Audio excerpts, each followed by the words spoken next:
अस्सलाम वालेकुम जी। उम्मीद है आप सब खैरियत से होंगे, अपने घर में खुश होंगे और आबाद होंगे। आपका भी जो रमज़ान है मेरी तरह बहुत ही अच्छा गुजर रहा होगा। अब सबको रमज़ान मुबारक का दूसरा जुम्मा बहुत बहुत मुबारक हो। और इतनी ज़्यादा खुशी होती है कि रमज़ान का बरकत महीना है और दिल करता है जितनी रहमतें और बरकतें हम समेट सकते हैं ना, मुसलमान होने के नाते इतनी समेटें। और इतना ये प्यारा महीना है, अल्लाह ताला इस मुबारक महीने के सदक़े ना हमारी बख्शिश फरमाए, आमीन। ये सहरी का टाइम है, तकरीबन 3 बजे का टाइम है और मैं सहरी बनाने के लिए उठी थी और माशाल्लाह बाहर इतना सुकून और खामोशी थी और ठंडी हवा चल रही थी। क्या बोलने वाले हो? शहरी का वक्त हो चुका है। रखो रोजे करो नमाज, एक जान पूरी किया हो। आज दिल था कि सहरी में ना कुछ स्पेशल बनाऊं, पर फातिमा को सुलाते सुलाते मेरी भी आंख लग गई। और इसके अलावा जी मैंने ना रात को इतने ज़्यादा मटर निकाले, तकरीबन कोई 5 किलो के करीब मटर थे, तो वो निकालती रही हूँ। इस वजह से भी थकावट होगी। और मैंने ना फिर फटाफट ऑमलेट बना लिया, चाय बना ली और सिंपल सी रोटी बना ली। साथ जो है ना हस्बैंड ज़रूर दही खाते हैं, तो साथ में दही भी मैंने रख लिया था और बस सिंपल सी सहरी मैंने फटाफट बना ली थी। हमने ना सहरी तो कर ली थी और यहाँ ना रोज़ा भी बंद होने वाला था, तो मैं फटाफट पानी पी रही थी। मौसम इस कदर अच्छा है कि रोज़ों का बिल्कुल नहीं पता चल रहा कि सहरी हो, इफ्तारी हो, और इतने अच्छे माशाल्लाह रोज़े गुजरे हैं।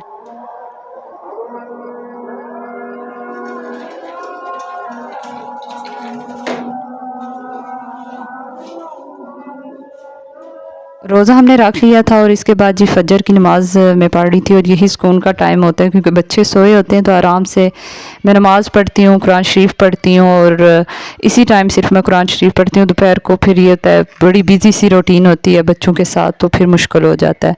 तो यहाँ बहुत से लोग कहते हैं कि आप दिखावा करती हैं। देखें, नमाज तो हमने पढ़नी पढ़नी है, ना ये किसी पे एहसान है ना कुछ। नमाज हम पढ़ते हैं अपने लिए, पढ़ते हैं अपने अल्लाह के लिए पढ़ते हैं। तो कितने लोग होते हैं जो नमाज नहीं पढ़ते और वो ये ना वीडियोस देख के ना मोटिवेट होते हैं। बहरहाल हर किसी का अपना ज़ाती मसला है, लेकिन नमाज़ पढ़ना हर मुसलमान पर फ़र्ज़ है। ये किसी पे एहसान नहीं है। कोई नमाज़ पढ़ता है तो अपने लिए पढ़ता है, अपनी आखिरत संवारने के लिए पढ़ता है। तो यहाँ जी मेरे पास ना फिर थोड़ा टाइम था, क्योंकि सुबह ये था कि जुम्मा था, तो मैंने बच्चों के ना कपड़े प्रेस कर रही थी। ख़ास तौर पे हस्बैंड ने और ना इलाफ ने ना जुम्मा पढ़ने जाना होता है, तो इन दोनों के कपड़े ना मैं प्रेस करके रख रही थी। इलाफ के भी माशाल्लाह मैंने नए कपड़े निकाले थे। और जुम्मे के दिन तो बच्चों को ना स्पेशली रेडी किया जाता है। अपने और फातिमा के भी मैंने कर लिए थे, क्योंकि इस वक्त ना मेरे पास टाइम था, तो मैंने कहा कर लूँ, क्योंकि फ्राइडे वाले दिन ना हेल्पर नहीं आती, तो काम का इस कदर बर्डन होता है। और जुम्मे का दिन वैसे भी माशाल्लाह बड़ा बिजी सा होता है। तो मैंने कहा इस वक्त जो भी काम होता है ना तो मैं कर लूँ, और फिर इसके बाद जी मैं ना थोड़ी देर रेस्ट करूँगी और फिर इसके बाद फिर जो घर के काम स्टार्ट हो जाने। अच्छा, कपड़े मैं प्रेस कर चुकी थी, तो फिर मैंने कहा चलें बर्तन भी वॉश कर लेती हूँ, किचन भी जो है ना क्लीन कर लेती हूँ, क्योंकि फिर यह है कि यही मेरे कुकिंग रह जाएगी और क्लीनिंग करनी होगी। तो मैं बस इधर आ गई थी किचन में और फटाफट मैं बर्तन भी वॉश करना स्टार्ट हो गई थी। बर्तन इतने ज़्यादा नहीं थे, तो मैंने कहा फटाफट ना ये वॉश कर लूँ। इसके बाद बच्चे सुबह उठ के थे, तो मैं ना इन्हें ना सबसे पहले तो मैंने इन्हें ना बात करवाई, फिर नाश्ता करवाया।